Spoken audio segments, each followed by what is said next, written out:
Belum pernah bertemu dengan Pak Tasya kan kelas ini? Semester berapa nih? 4, Pak. 4, Semester 4 ya? Oke. Di semester ini kan Pak Tasya dikasih tugas untuk mengampu praktikum uji kebocoran pesawat Sinar X sama uji kebocoran kamera gamma. Untuk peralatannya masing-masing apakah sudah pernah melihat? Minimal melihat lah. X-ray-nya sudah pernah nengok di lab NDT belum? Belum, Pak. Belum ya. Kamera gamma juga belum berarti. Oke, sebelumnya berarti ini ini kan Pak Tasya menjelaskan terkait petunjuk praktikumnya, biar nanti saat praktikumnya tidak terlalu banyak tanya lagi. Dari Bu Maria sendiri, apakah sudah dikasih petunjuk praktikumnya? belum, Pak. Belum, Belum Pak. ya?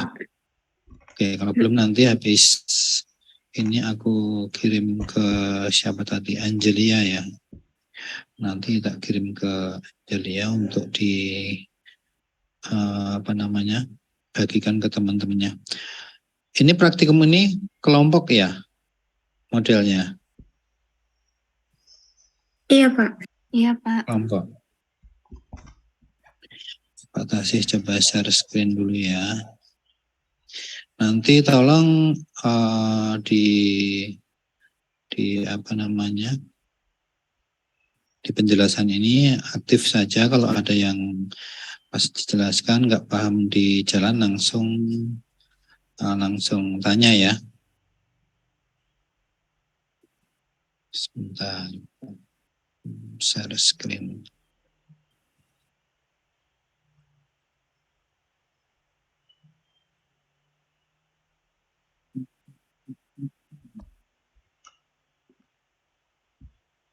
Pak Tasih mulai yang pesawat Sinar X dulu. Udah kelihatan belum? Sudah, Pak. Ya. Oke. Jadi praktikum yang Pak Tasih pegang pertama nanti uji kebocoran tabung pesawat Sinar X. Ingat ya kata-katanya, uji kebocoran tabung, bukan uji kebocoran ruangan. Jadi yang dimaksud di uji ini nanti tabungnya, tabung dari pesawat Sinar X itu bocor apa tidak. Nah, untuk biar tahu tabungnya itu yang di mana, nanti harus melihat dulu pesawat Sinar X-nya dulu, minimal harus tahu, harus melihat. Enggak ngelihat, nah nih kelihatan ya. Minimize aja nih. Kelihatan? Kelihatan kan? Terlihat, Pak. Iya, Pak. Jadi ini pesawat Sinar X itu mungkin yang kalian pernah lihat, mungkin pesawat Sinar X Medic ya, yang sudah ada, yang sering lihat saat ronsen dan lain-lainnya. Nah, ini sama dengan pesawat Sinar X Medic, prinsipnya sama, cuman bedanya kalau ini dimanfaatkan untuk di industri. Jadi KV-nya sangat berbeda. Kalau untuk pesawat Sinar X Medic kan untuk manusia, sehingga keselamatan diutamakan, lebih ditekankan, sehingga dia KV-nya hanya sekitar 80 sampai 100 kV, dan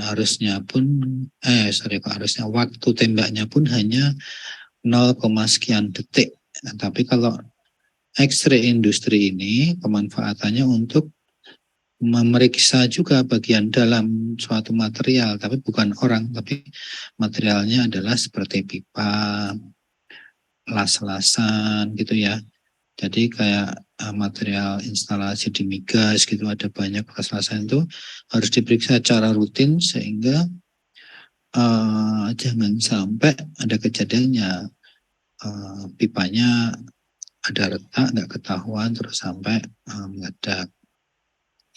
Makanya di X-ray industri ini kafenya bisa mencapai 300 sampai 350. Cuman yang nanti kita praktekkan itu ring kafenya adalah dari ring 110 sampai 250 GV.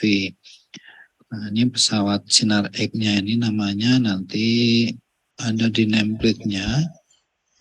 Namanya ini Rigaku, Radio Flag. Jadi nanti ini ring kafenya 110 sampai 250 dengan arus yang tetap. Karena perlu diketahui bahwa X-ray itu ada yang arusnya bisa diatur juga. Jadi arus dan GV masing-masing bisa diatur. Tapi khusus untuk Rigaku ini arusnya tetap fix 5 mA di sini ya. Nah, pesawat Sinar X sendiri itu ada dioperasikan, otomatis mengoperasikannya karena kafenya besar, dia harus dioperasikan dari luar ruangan. Medik saja kalau bisa juga di luar ruangan atau dikasih shielding ya kalau yang portable. Nah, ini kontrol panelnya. Nanti ada prosedur urutannya sebelum menggunakan pesawat Sinar X ini. Tadi yang tabungnya tadi di dalam ruangan, kalau ini di luar ruangan. Nanti kalian mencoba mengoperasikan sendiri setiap kelompok masing-masing, silakan. Nah, urutannya, pertama kan kita kasih ke power dulu, colokin ke power. Ada dua pengunci di sini atau dua lock. Jadi kunci pertama meng-on-kan kontrol panel sama tabung yang ada di dalam ruangan yang di atas tadi gambarnya. Kemudian ada kunci yang kedua, yaitu kunci untuk standby dan untuk ready mau melakukan radiasi. Nah, pertama setelah kita salurkan ke power, kita pertama harus melakukan edging. Di sini kalau kelihatan nggak, ini ada warna merah tapi nggak nyala ya. Ini atasnya ada tulisan edging. Saat kita nyalakan pertama, itu pasti ini warnanya akan merah. Karena apa? Karena pesawat ini harus dipanaskan dulu filamennya. Nah, filamennya dipanaskan dulu, maka dia harus dilakukan edging atau pemanasan. Pemanasan nanti bisa kalian atur, waktunya diatur, ini timingnya ada yang bawah ini menit, yang atas 0,1 di bawah menit, misalnya 1,1, ini yang komanya yang atas yang diputar. 1,2 terus sampai 1,9. Artinya satu angka itu berarti berapa? 160 dibagi berapa? 10, berarti satu lompatan itu 6 ya. Misalnya 1,1 berarti artinya 1 menit lebih 6 second. 1,2 1 menit lebih 12 second. Ya, saat penjelasan kalau ada tanya langsung di-cut ya. Kemudian ini kafenya kita atur nanti dari, ini kan 110 paling pendek sampai paling tingginya 250. Nah, persyaratan untuk uji kebocoran itu arus dan kafe diatur maksimal persyaratannya. Nah, maksimal di sini kita artikan bahwa bukan maksimal menjadi mentok 250, tapi maksimal pemakaian di tempat X-ray itu digunakan. Nah, di Poltek itu rata-rata kita menggunakan anak-anak mahasiswa maupun dosen itu paling 160, 170 itu jarang, 180. Jadi nanti kalian etching step by step, karena etchingnya itu misalnya nih 110 ini merah, kita on kan kunci kedua, kita tekan on ini, maka dia akan proses menyinari selama 2 menit, kita atur 2 menit ya, jadi waktu etching adalah 2 menit.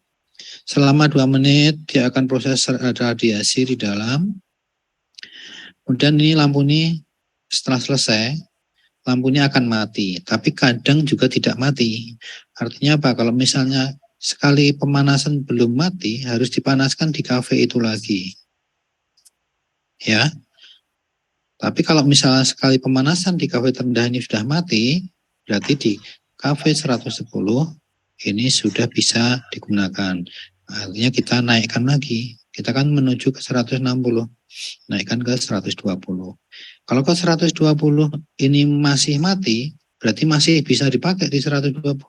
Nggak perlu di-edging, lompatkan aja langsung ke 130 dan seterusnya.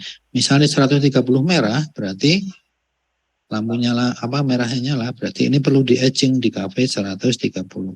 Lalu kita edging lagi selama 2 menit lagi. Begitu seterusnya sampai mendapatkan kafe 160. Di 160 itu saat merah terus kita edging dan ini sampai tidak merah lagi saat selesai.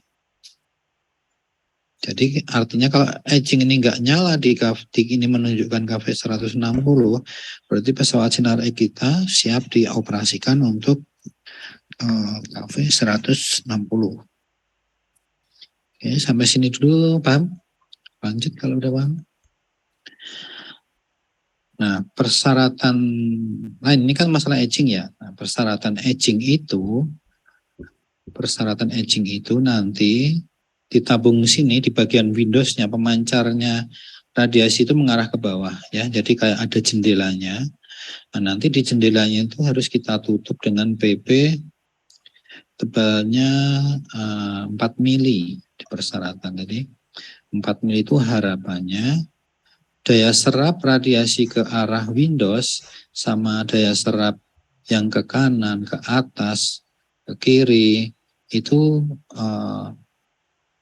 mendekati sama. Jadi 4 mili yang kita tutupkan di Windows pemancarnya itu sama aja mengungkung radiasi, jangan sampai keluar, artinya dianggap sama dengan sekelilingnya. Jadi tabung yang kita uji itu di sini posisinya ya.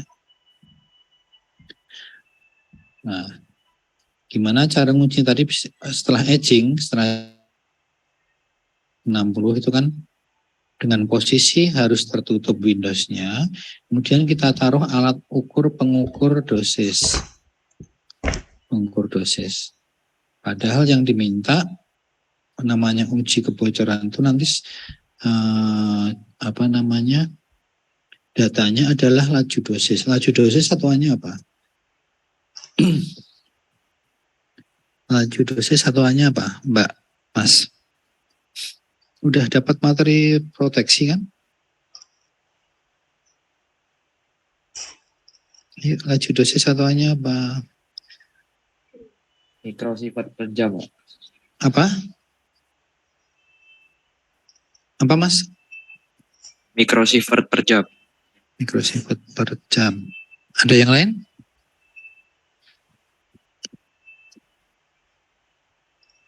Oke. Tolong aktif ya. Jadi kalau ada suara batas yang nggak jelas bilang. Oke, benar mikrosifat per jam. Atau yang jelas ada satuan waktunya pernya ya. Padahal kalau ngukur pakai survei kita nggak mungkin ngukur di dalam sini kan. Siapa yang mau kena paparan tinggi?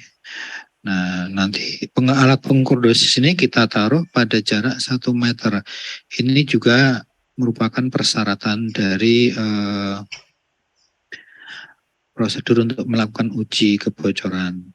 Biar punya bayangan dulu. Nah, nanti alatnya pengukur dosis kita taruh di bawah, di samping kirinya jarak 1 meter, di samping kanannya jarak 1 meter, dan di atasnya jarak 1 meter. Tapi yang di atasnya gimana naruhnya?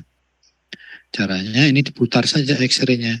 X-ray-nya diputar 90 derajat, sehingga yang atas itu akan menjadi di sebelah kiri ya.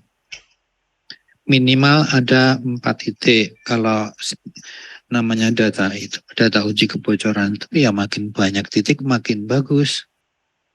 Ya kan? Makin banyak titik seperti seperti ini makin bagus. Tayangannya lancar kan ini ya, nggak putus-putus ya? Lancar, Oke. Pak. Ini jadi makin banyak data otomatis makin bagus, kalian pasti tahu lah. Cuman minimal tadi nanti Pak Tasnya minta minimal ada 4 titik. Kalau mau lebih ngambil lebih dari 4 titik silahkan. Ini kan misalnya atasnya, bawahnya, kanannya, kirinya dari si tabung pesawat Sinar X-nya. Nah misalnya kita gambarkan seperti ini. Nah udah lihat pesawatnya, udah lihat sistem kontrolnya, kita lihat dulu apa sih syaratnya. Tolong diperhatikan karena biasanya ini nanti diminta untuk soal, nanti Pak nggak ngambil dari mana, hanya dari sini aja. Sedang perhatikan, jadi persyaratan untuk uji kebocoran itu laju dosis pada jarak 1 meter, ya kan? Menurut NCRB atau standar mungkin di Bapeten juga ada ya. Laju paparan pada jarak 1 meter itu nggak boleh lebih dari 10 milisievert per jam. Nah caranya gimana kita nanti mendapatkan satuan ini? Padahal yang kita ukur adalah dosis. Dosis satuannya apa? Mbak Angel, aku sing apa lagi Angel? Sing WA Angel. Iya Pak. Dosis satuannya apa Mbak?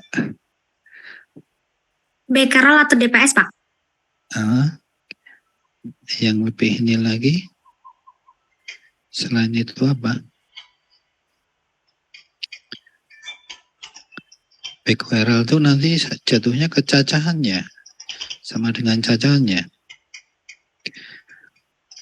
Jadi dosis, siapa nih?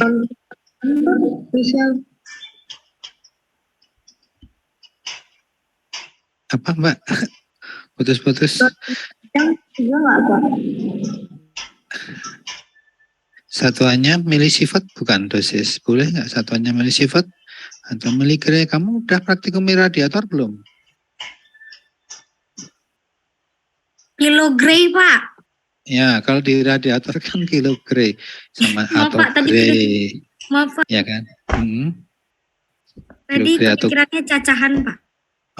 kan dosis yang diterima ya, dosis yang diterima kita kan nanti naruh alat ukur dosis di jarak 1 meter. Nah itu yang terukur itu adalah satuan dosis. Satuan dosisnya adalah milisievert di satuan alatnya nanti. Atau mikrosievert mungkin ya. Kalau nggak milisievert, mikrosievert lah. Nah, kita dapat datanya hanya laju. Nah, waktunya diambil dari mana? Waktunya diambil dari saat kita menyinari alat tersebut. Jadi saat kita operasikan X-ray itu kan tadi ada waktu, kita atur waktu kan. Kalau waktunya 2 menit, ya berarti nanti artinya dapat dosis berapa per 2 menit. Kalau kita atur 1 menit, ya berarti dapat dosis berapa dalam 1 menit. Terus, untuk mengetahui lebih dari ini atau enggak, tinggal dirubah per apa? Menitnya dirubah menjadi per jam. Ya, paham? Paham nggak nih? Paham Pak. Paham ya, nanti Pak Tasya coba datang ke lab langsung tak suruh mengerjakan di alatnya. Mungkin nanti Pak Tasya banyak mengarahkan aja terkait mengambil datanya, nanti harus sudah paham. Makanya kalau nggak memperhatikan nanti akan ketahuan saat praktikum. Kan nilainya nanti dari praktikum juga ya. Jadi dari waktunya lama penembakan dengan dosis akan dirubah menjadi ke milisievert per jam. Nanti melebihi apa enggak? Silahkan dianalisis jika melebihi, kenapa? Jika tidak berarti artinya apa? Berarti kalau tidak berarti dikatakan bahwa pesawat Sinar X itu masih aman. Kalau dibilang bocor apa enggak, pasti masih bocor. Cuman bocornya tidak melebihi batas yang diizinkan ya. Mungkin juga ada di Perka Bapeten nomor 7 tahun 2009. Silahkan mulai mengenal Perka Bapeten. Nanti silahkan dibuka di Perka Bapeten nomor 7 tahun 2009. Nah, syaratnya tadi 1 meter dari focal spot, kemudian jendela tabung harus ditutup, ya, persyaratannya. Terus KV dan arus harus maksimal. Di mana nih KV dan arus harus maksimal bunyinya?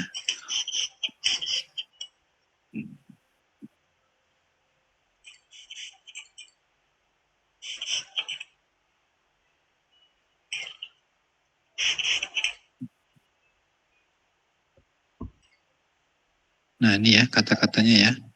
Kondisi maksimum ya. Teman maksimum situ ingat bukan maksimum dari si pesawatnya itu mampu berapa, tapi maksimum digunakan di masing-masing tempat. Jadi kalau perusahaan A dan B bisa beda nguji kebocorannya. Tergantung maksimal dipakai di masing-masing berapa. Oke, jadi itu persyaratannya. Tadi gambaran pesawat Sinar X-nya. Kemudian kalau dilihat dari tujuannya kan jelas. Nanti harapannya setelah lulus kalian udah yakin bisa nguji pesawat Sinar X. Ya harus sudah yakin jawabnya bisa. Harus suruh nguji harus tahu. Ya. Kemudian yang diukur kebocorannya yang di sekitar tabung tadi, bukan di luar dinding. Karena pernah terjadi laporan itu mengukur paparan yang di luar dinding dan menyatakan bocor apa tidaknya dari ukuran yang di luar dinding. Itu enggak benar ya. Kalau di luar dinding itu kan artinya paparan untuk masyarakat atau pekerja. Oke. Bahan alat dan bahan, saya kira yang jelas kalian nanti akan memerlukan APD. Pertama ya, APD-nya apa aja untuk bekerja dengan radiasi? Ada surveimeter. Surveimeter pasti sudah pernah pegang kan semester 4. Ada dosimeter saku atau pendos. Pendos pernah pegang kan? Sudah ya. Ada surveimeter. Pernah juga. Pesawat sinarnya jelas. Kemudian ada tanda radiasi dan tali kuning. Nah, tanda radiasi itu ada apa aja ya?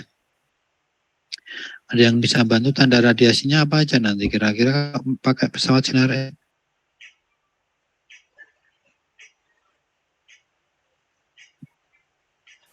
Tak kasih gambaran kalau belum ini. Ya di sini dulu. Ini pesawat sinar X-nya. Nah, ini pendos. Ini yang kuning pernah memakai ini?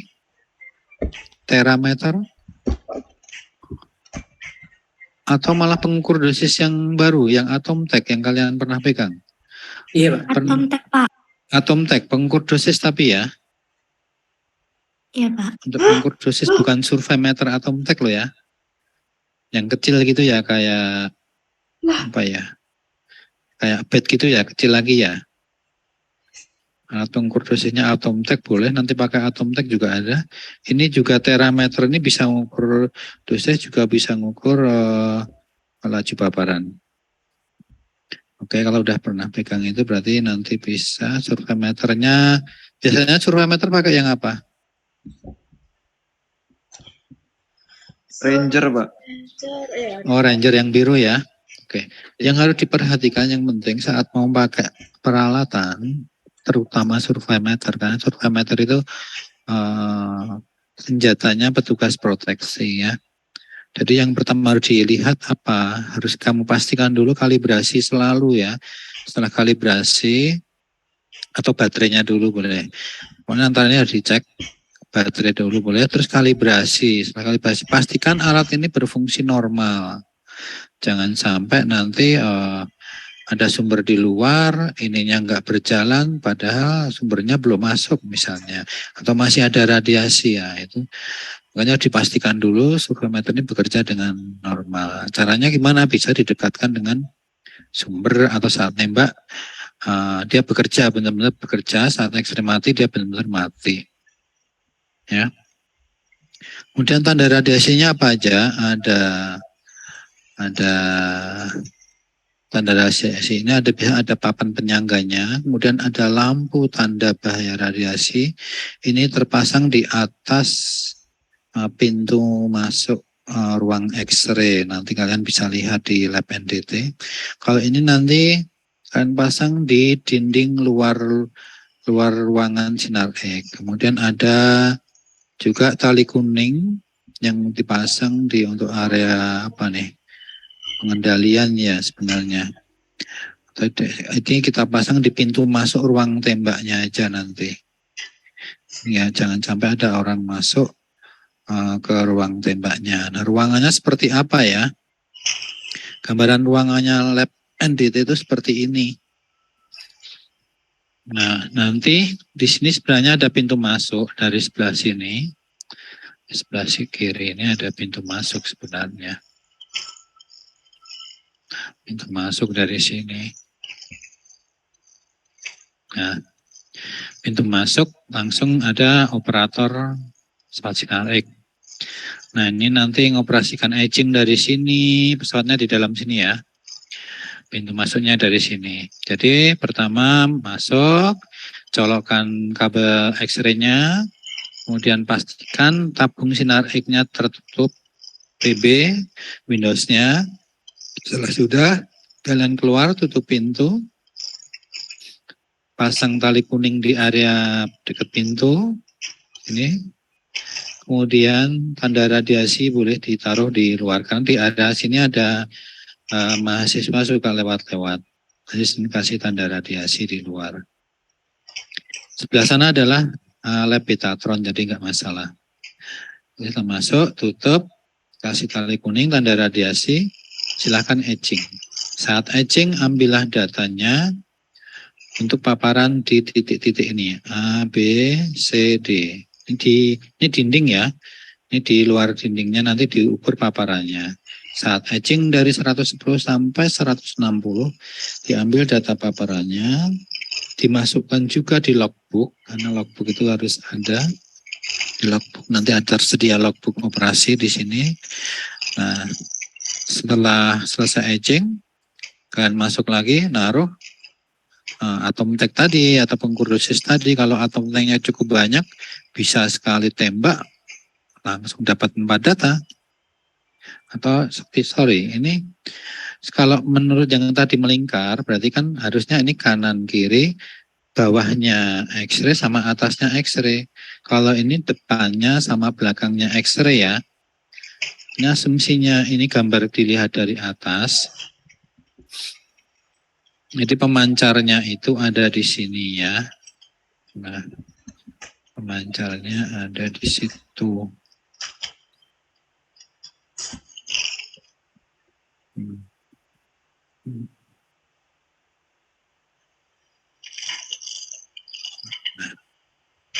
Nah, ini tambah atas sehingga yang dipakai 1, 2. Nah, nanti kalau bawah dikasih 1 udah 3. Atasnya nanti diputar sekali baru ditaruh sebelah sana. Kalau mau nambah data boleh depan nama belakangnya.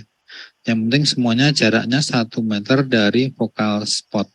Focal spotnya di mana? Focal spotnya ya di sini tadi. Ada tandanya nanti. Tadi gambarnya di mana ya? Focal spotnya bentar.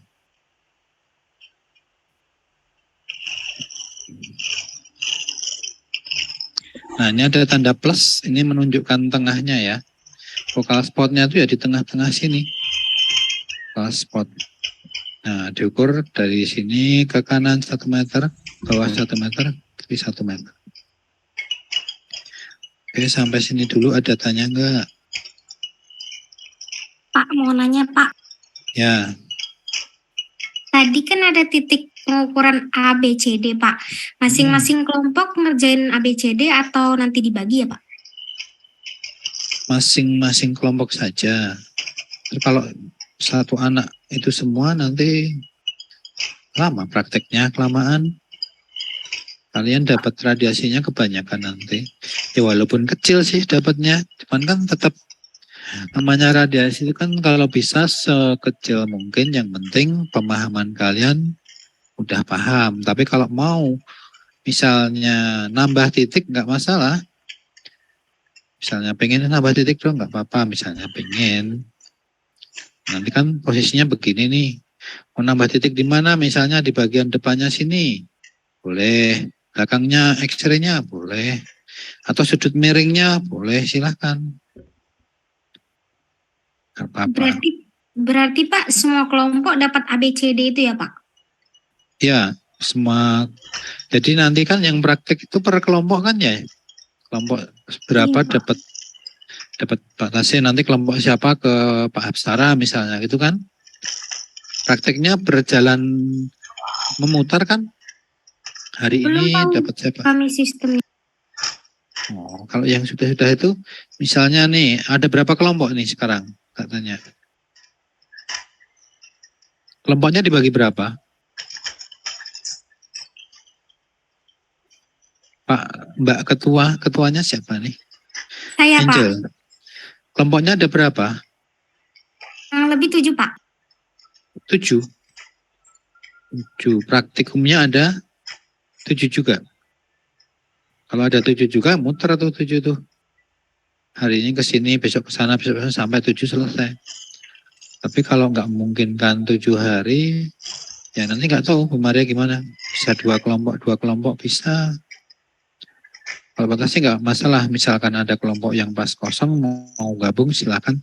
Tapi yang penting pemahamannya tercapai. Tujuannya apa di sini? Ya, kamu harus sudah benar-benar paham dan yakin bisa melakukan pengujian kebocoran radiasi pesawat sinar X. Harus tercapai. Makanya silahkan aktif tanya, kalau nggak paham akan tanya. Nah, di dalam tabung sendiri itu proses sinar X-nya terjadi, tahu nggak? Udah dijelaskan ya, pasti ya. Nanti kalau keluar di soal tahu ya. Paham nggak? Halo, Loha. Mohon maaf Pak, maksudnya bagaimana Pak? Pesawat sinar X itu terjadinya sinar X seperti apa di dalam tabung sinar X itu?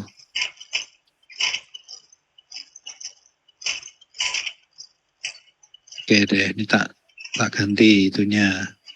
Kita lihat ini aja deh, bentar. Ini apa ya? Ini aja deh. Nah, kelihatan nggak nih Mas? Lihat Pak. Kelihatan, Pak. Kelihatan. Nah, siapa yang udah paham ini kejadiannya? Udah pernah dijelaskan belum nih? Ada yang menjelaskan di materi apa gitu mungkin? Diproteksi belum? Ada belum? Fisika. Fisika radiasi ada nggak? Sudah, Pak. Sudah. Di XRF, Pak. XRF. Oke, tapi XRF ada bedanya sedikit dengan yang di sini. Ada yang bisa menjelaskan nggak nih?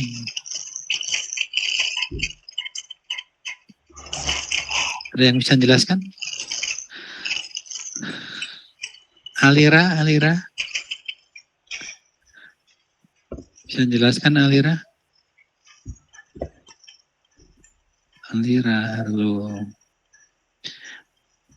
Tadi Pak Tasya pengennya itu offline, cuman karena ada ini jadinya Pak Tasya minta online. Tapi kalau online ya kadang mau nanya jadi lama gini.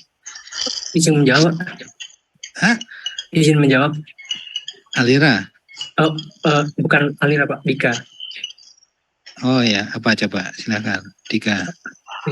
Baik Pak, kalau pengalaman saya dari yang A ini kan, dia tabung yang ada dalam sinar X-nya yang berdirikan atau mengandung katode. Kemudian tabung ini kan diarahkan ke targetnya. Targetnya di sini itu berupa anoda Pak. Jadi akan dari tabung itu memancarkan sinar X yang mengenai yang ada target dan dari dari focusing cap ini Pak. Jadi dari katoda yang tabung berisi katoda tersebut akan mengarah atau memancarkan sinar X-nya ini ke target yang dari anoda itu Pak. Oke. Jadi anoda fungsinya Ada. sebagai target. Oke. Ada yang lain? Apa ayo? Mata saya pengen lihat yang aktif-aktif, ayo. Mungkin izin Pak menjelaskan. Ya, silakan. Oke. Dari katodenya sendiri berupa filamen dipanaskan, itu dia akan menghasilkan elektron yang dikumpulkan di focusing cup, kemudian dipercepat oleh kafenya untuk menumbuk target. Kemudian dari bahan dari target tersebut akan menghasilkan sinar X yang dituju melalui window, Pak.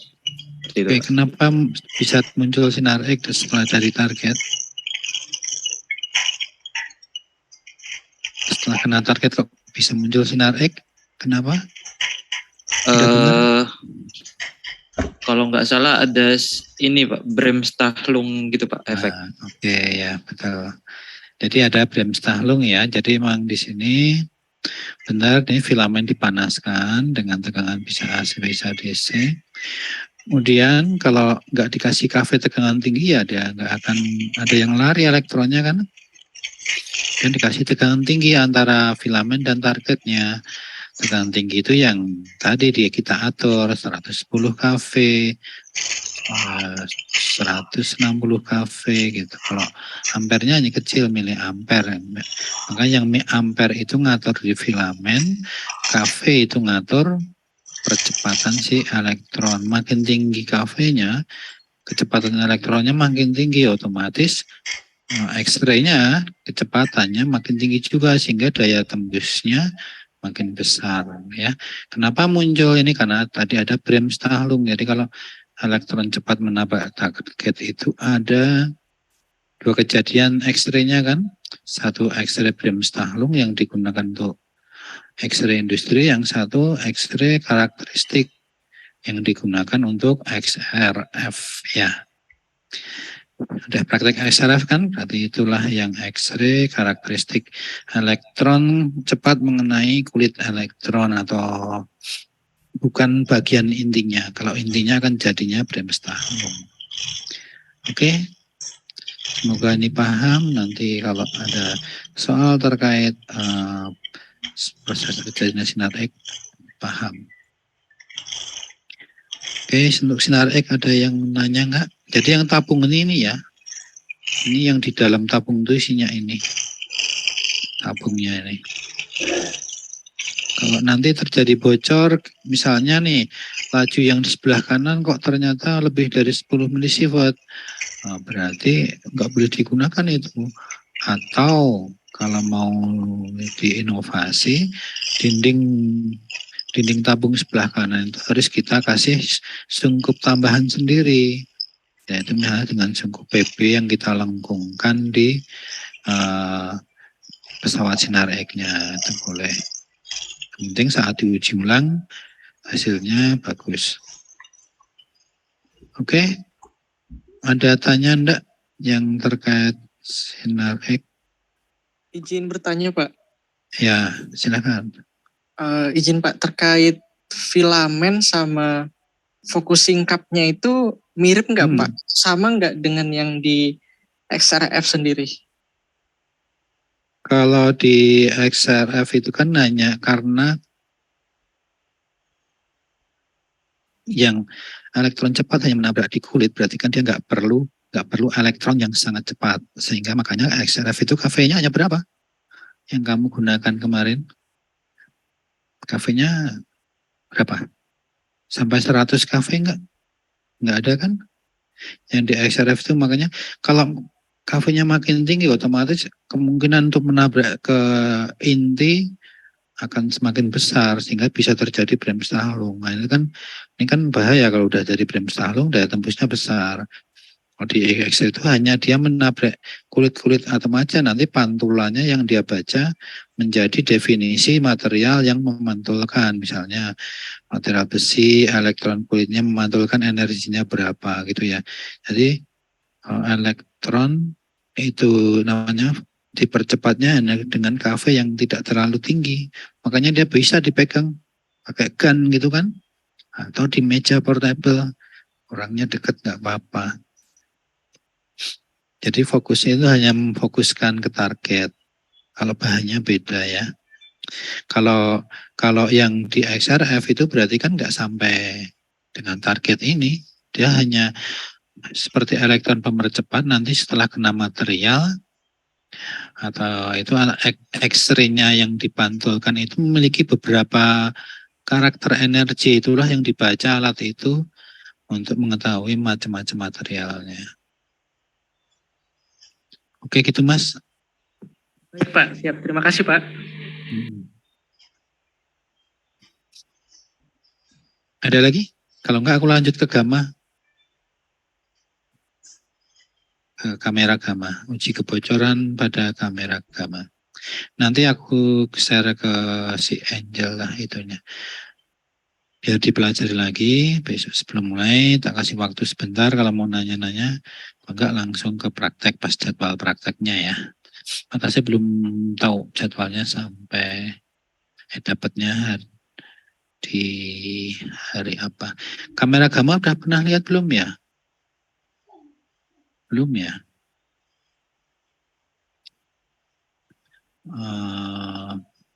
Oke, serinya dulu deh, materinya dulu. Kamera gamma.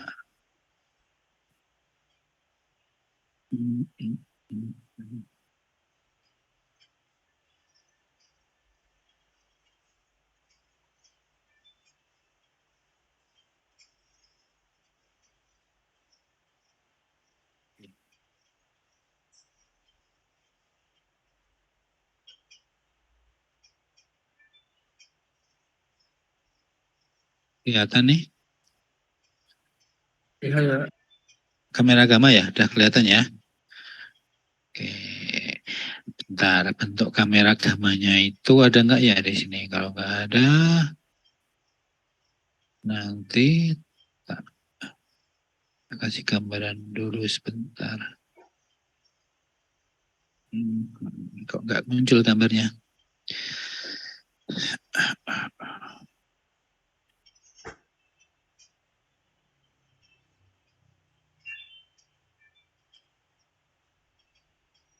Oh ini ada nih.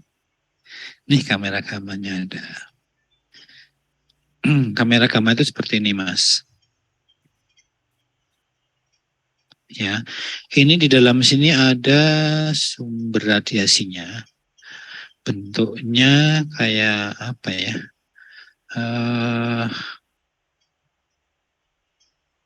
Aku ini aja deh, aku putarkan video sebentar deh biar ngerti. Potong, walaupun nggak ada suaranya nggak apa-apa, tapi biar tahu jelas dulu deh. Bentar ya.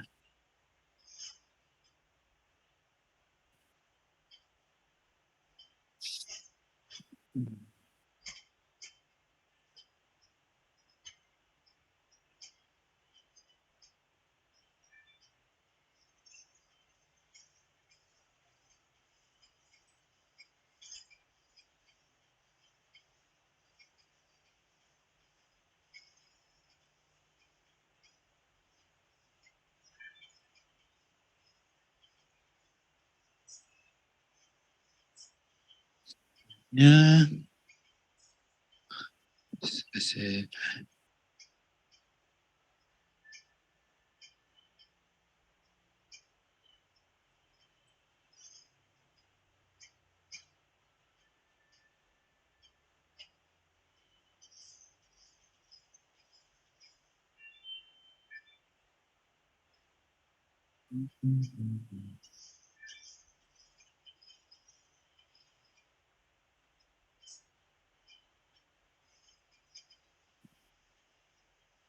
Kelihatan nggak videonya? Nanti bisa dicari di Sentinel kalau misalnya ini kurang jelas ya. Kelihatan nggak Mas? Mbak? Lihat Pak. Oke. Jadi di sini kamera gamma itu seperti ini, dalamnya ada sumbernya. Sumbernya seperti apa nanti ada di video kedua apa ketiga ya. Ini bagian depan, ini bagian belakang. Nanti sumbernya itu sebenarnya ini nggak pendek seperti ini sebenarnya panjang nih, bisa 5 meteran, 4 sampai 5 meter nih. Sumber itu dari dalam nanti didorong dari belakang dengan kabel juga, kabelnya panjang namanya crank kabel. Didorong, orangnya dorongnya dari jauh ya, crank kabelnya diolor jauh gitu. Karena sumbernya pancaran radiasinya cukup besar. Didorong sehingga dia keluar sampai di ujung sini. Nah, di sini nanti dia memancarkan radiasinya tuh. Fungsinya untuk apa? Sama fungsinya untuk untuk radiografi juga, untuk membuat citra material yang ingin diperiksa. Pancaran radiasi, misalnya sini ada pipa, filmnya di bawahnya, ada pemancar, nanti terekamlah gambar pipa lasanya di film dan dibaca. Nah, yang kita praktekkan nanti adalah menguji kebocorannya. Apakah si sumber itu nanti kayak kapsul, nanti akan terlihat ya seperti kapsul. Nah, titik-titik yang mau diuji itu nanti namanya uji usap.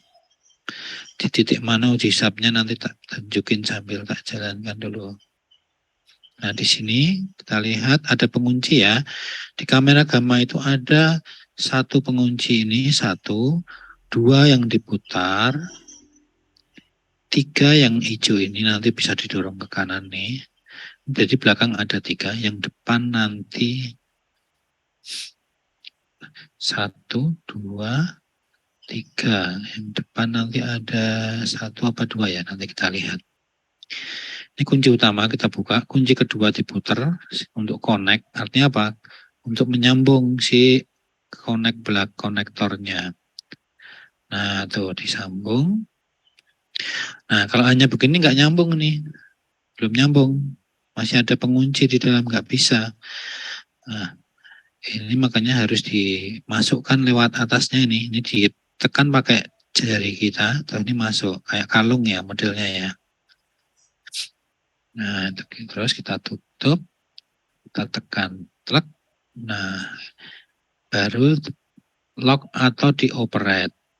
Kalau itu posisi lock berarti tidak bisa dorong, tapi kalau operate yang ini bisa didorong. Nah, karena ini apa? Lubang pengunci juga ini. Nah, ini didorong ke sana, baru ini bisa jalan ke depan. Oke. Ya, di YouTube ada nih. Kalau nyari kamera Sentinel 880 gitu nanti ada videonya. Nah, jadi penguncinya di sini tadi ya. Udah jelas ya. Terus ini apa ini lanjut ya? Kayak ini lanjut deh yang tadi penguncinya jelas. Kita tadi itu hanya melihat pengunci belakang, sekarang yang depan. Lihat. Nah, pengunci 1. Kita buka, ini masih tertutup, nggak akan bisa sumber dari dalam itu keluar. Ya, kita lihat di sini masih ada biru ini tutup itu. Ya. Nah, baru dikonek dengan depannya, kunci. Nah, kemudian yang belakang kita rakit. Misalnya, saya lihat sebentar. Nanti kalian praktekkan. Nah, nanti sebentar tak pause dulu. Uji usap itu nanti yang diusap adalah ini salah satunya. Ini adalah ekor dari si sumber. Ini harus kita usap. Kenapa harus kita usap? Karena ini melewati area yang dilewati sumber. Kalau si sumbernya kapsulnya itu ada yang korosi atau retak sehingga kepingan atau mungkin terjadi kontaminasi dari serbuk sumbernya yang di dalam kapsul, itu maka dia akan terkontaminasi sehingga saat kita usap dengan kapas atau dengan tisu, nanti kita pakai itu aja, nanti bawa cotton bud lah dari per kelompok itu masing-masing bawa cotton bud sama plastik plastik kayak buat kacang yang 2000-an itu loh, plastik apa yang bisa diklaim itu ya. Di TKN banyak lah kayaknya.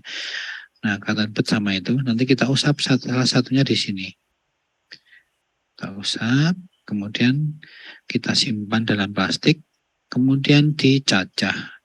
mencacahnya untuk perizinan itu harus di lembaga yang terakreditasi, yaitu kalau dulu namanya PT KMR di Batan, kalau sekarang namanya apa saya nggak tahu, nggak hafal namanya, susah. Setelah pindah jadi BRIN namanya jadi aneh. Pokoknya di lembaga di PT KMR Pasar Jumat ya. Dicacah nanti nilainya berapa? Nilainya nggak boleh lebih dari 5 nanokuri atau 185 becquerel. Nanti ada di itunya, di petunjuk praktikumnya. Oke ya, titiknya nanti salah satu itu ya untuk uji kebocoran.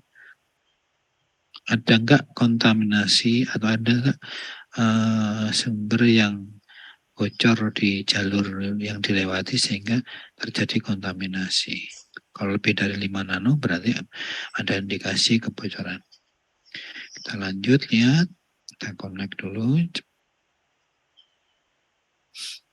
Nanti di lab NDT juga ada dummy-nya, dummy dari sumber jadi bisa kita pegang. Cuman itu hanya dummy ya. Kalau sumber beneran jangan sekali-kali megang walaupun aktivitasnya sudah kecil. Nah, lihat nah nih.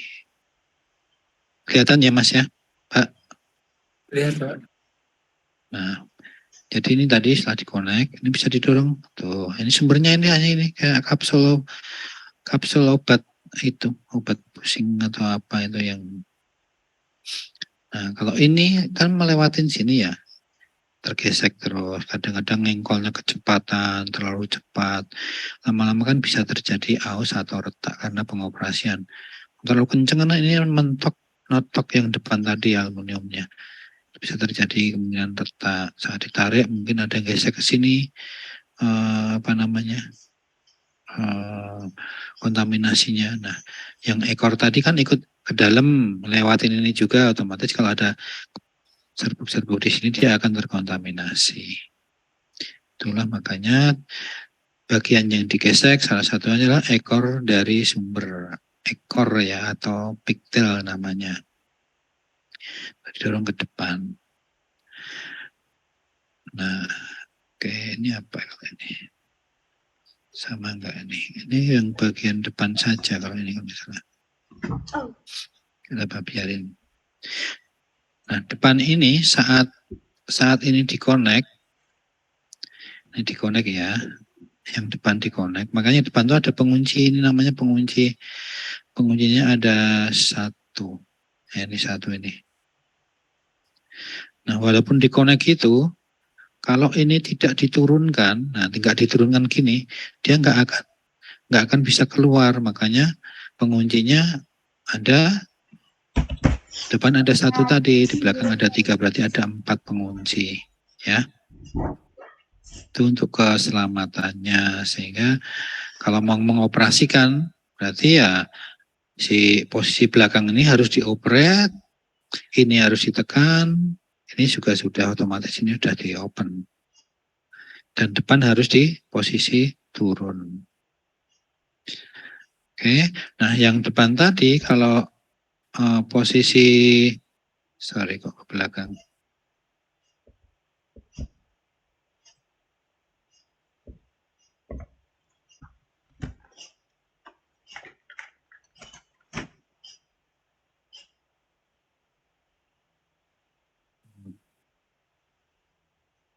Kalau ada yang nanya sambil di ini silakan. Intinya nanti hanya bukan hanya ya, maksudnya mengusap bagian-bagian yang dilewatin oleh sumber. Salah satunya ekornya, yang kedua yang diusap adalah yang bagian depan tempat keluarnya sumber.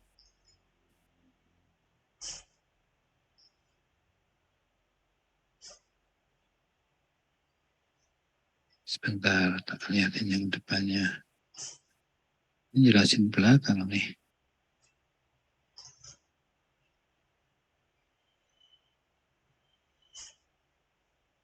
Oke,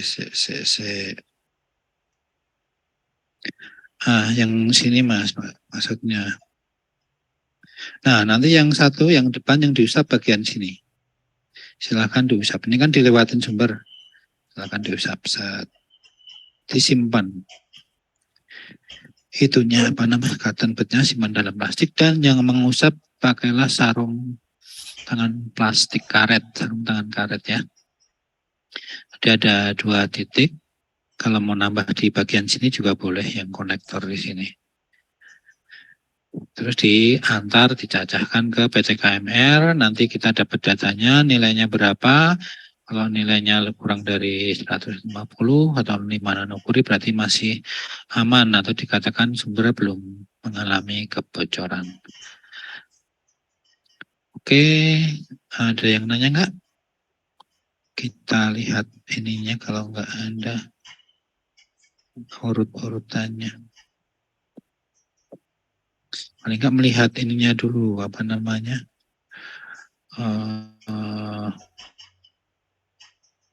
Bentuk kameranya seperti apa sih kamera gamma, kalau nggak ini kan nggak punya bayangan.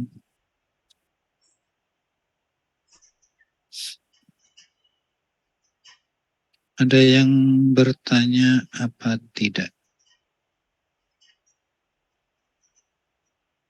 Silahkan. Iya, tujuannya hampir sama dengan itu. Yang penting setelah praktikum ini kalian harus sudah bisa melakukan uji kebocoran pada kamera gamma. Dan definisi-definisi ini nanti kebocoran itu seperti apa. Kalau kamu udah praktek pasti akan tahu yang dimaksud kebocoran itu gimana. Kemudian batasan-batasan yang diperbolehkan, yang tadi batasan 5 nano atau 185. Metode pengujiannya dengan cotton budnya. Sebenarnya cotton bud itu ada kering, ada basah. Kalau basah pakai radio wash. Kalau mau bawa di kimia ada ya, pakai radio wash 1, pakai itu 1. Nanti kalau mau praktek dicacah sendiri juga bisa, silahkan.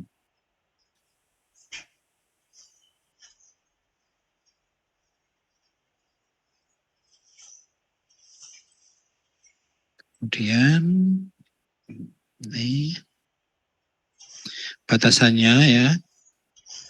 Jika hasil evaluasinya itu lebih dari ini, maka dikatakan bocor. Nah, tadi kan dicacah kan? Yang tadi kan mbaknya siapa tadi? Cacahan, kalau ini dicacah. Kan sebuah dosis ya. Ada yang ditanya? Pak, mau nanya Pak. Tadi kan kalau yang diuji usap tuh kan setelah kita usap pakai cotton bud, itu dimasukin dalam plastik terus nunggu dia dikirim ke PT KMR terus nunggu hasil ya Pak. Itu kira-kira ada estimasi waktunya nggak Pak? Maksudnya berapa lama? Yang jelas kalau kamera gamma itu kan waktu paruhnya berapa hari? Kan dia 75 kan? 75 hari waktu paruhnya.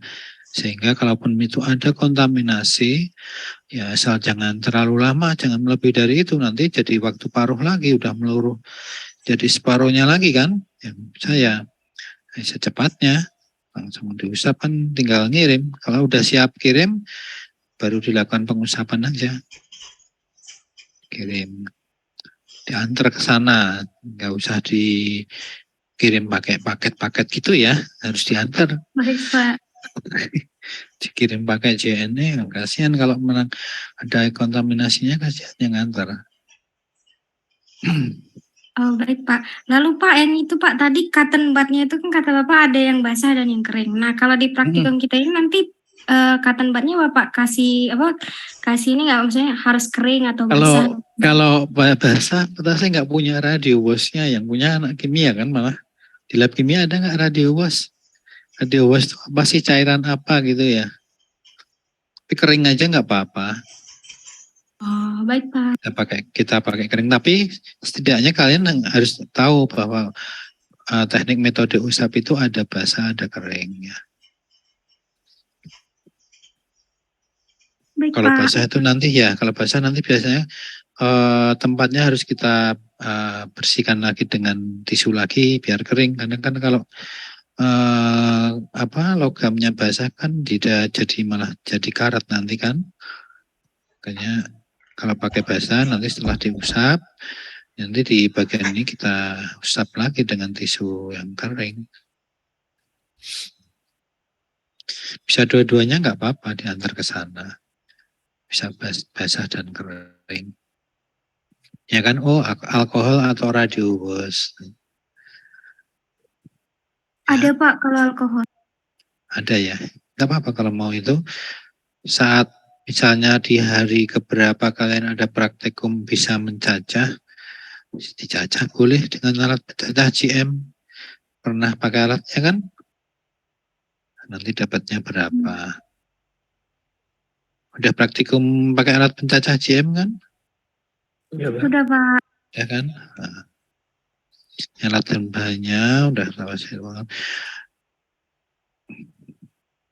Nah, survei itu untuk memastikan si dalamnya itu memang masih ada sumbernya.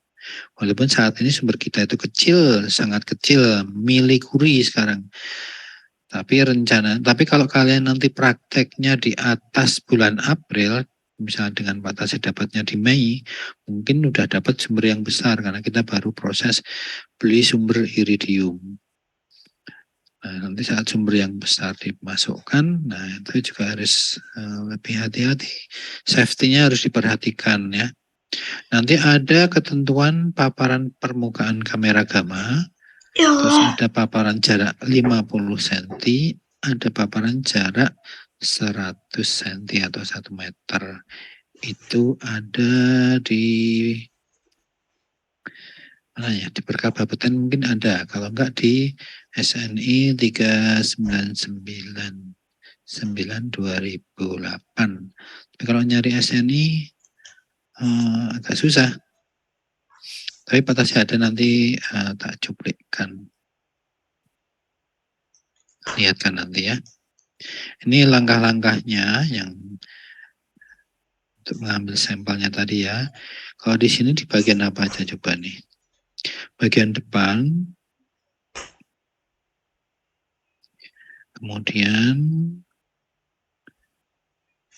konektor depan tadi ya, yang bagian depan, kemudian yang pigtail tadi yang ekor. Oke, itu aja. Kalau mau nambah juga boleh di bagian konektor gadgetnya juga boleh. Nanti silahkan dibaca. Ada lagi nggak ya? Oh, nggak ada. Gimana? Sudah ada gambaran? Paling nggak punya gambaran karena kalau belum melihat memang ya membayang-bayangkan kan. Tapi tadi udah ada videonya. Kalau menkrank kabelnya itu nanti yang ke belakang ini panjang sekali ini nanti. Ada 15 meter mungkin. Jadi kalau nanti mau mencoba berapa sih paparannya, gede nggak sih? Boleh nanti kalau ada sumbernya benar, biar kalian tahu bahwa dengan radiasi itu ya memang bahaya, tapi gimana cara memproteksinya kalian juga harus tahu.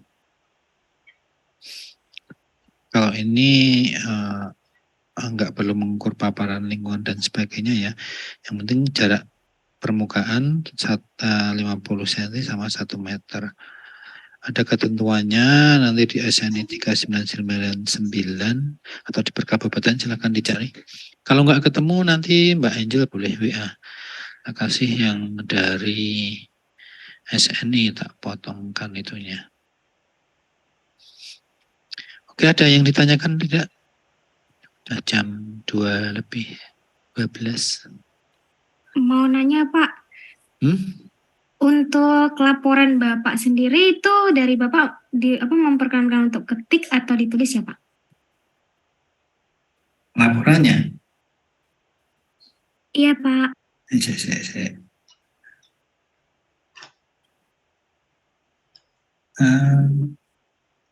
Ini dengar nggak? Terdengar Pak. Suka ketik apa tulis? Ketik Pak. ketik ya. Terus laporannya per kelompok per orangan?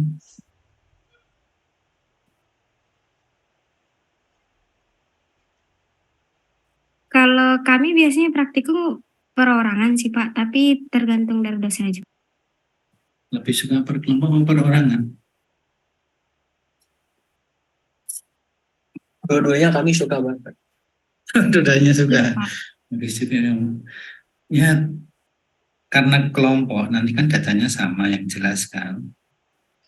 Kalau mau perorangan, berapa orang sih delapannya? Silakan aja, silakan disepakati di kelas. Karena Pak Tasim biasakan kekompakan, tapi yang penting pemahamannya harus benar-benar paham. Jadi saat praktek, silakan tanya sampai paham, jangan malu, jangan ragu. Kalau masalah laporan, Tasim nggak begitu ini. Nanti mungkin lebih ke mungkin kalau ada responsi ya nanti kan akan melihat pemahaman kami sama saat praktikum atau kan kelihatan aktifnya gitu. Jadi silahkan mau kelompok atau mau perorangan batasi nggak masalah. Yang penting nanti di bagian akhir laporan ini tolong misalkan bikin laporan bla bla bla, di akhirnya misalnya dikasih untuk tanda tangan si asisten ya, asistennya Pak AC kasih tempat tanda tangan yang bikin laporan, misalnya per orang berarti kan 1. Tapi kalau kelompok ya berarti sini ada berapa orang tanda tangan, kasih tempat untuk asisten 1 tempat tanda tangan. Tanggal praktikumnya ditulis ya di awal ya. Baik Pak. Ini ditambahin tanggal praktikumnya. Kalau kelompok boleh silahkan kelompoknya siapa aja. Terus yang kalau mau perorangan yang laporkan ya ditebelin atau gimana. Akan disepakati di kelas kalian. Gak ada yang lain lagi kan?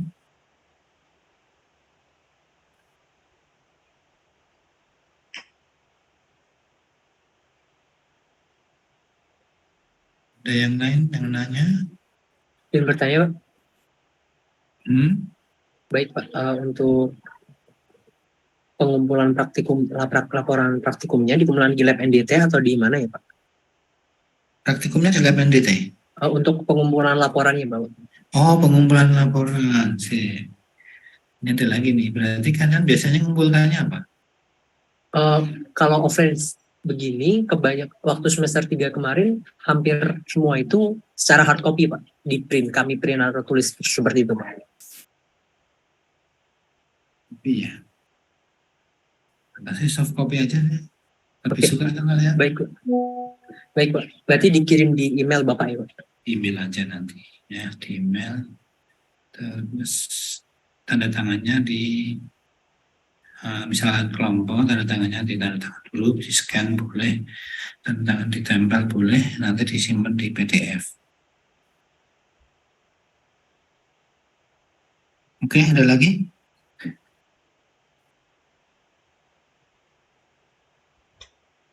Nggak ada? Mas Rido? Dan tidur ya? Kalau online kan nggak bisa lihat. Ya udah, kalau nggak ada lagi, nggak ada lagi nih. Naswa,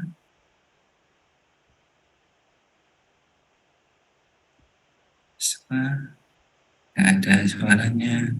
Michelle.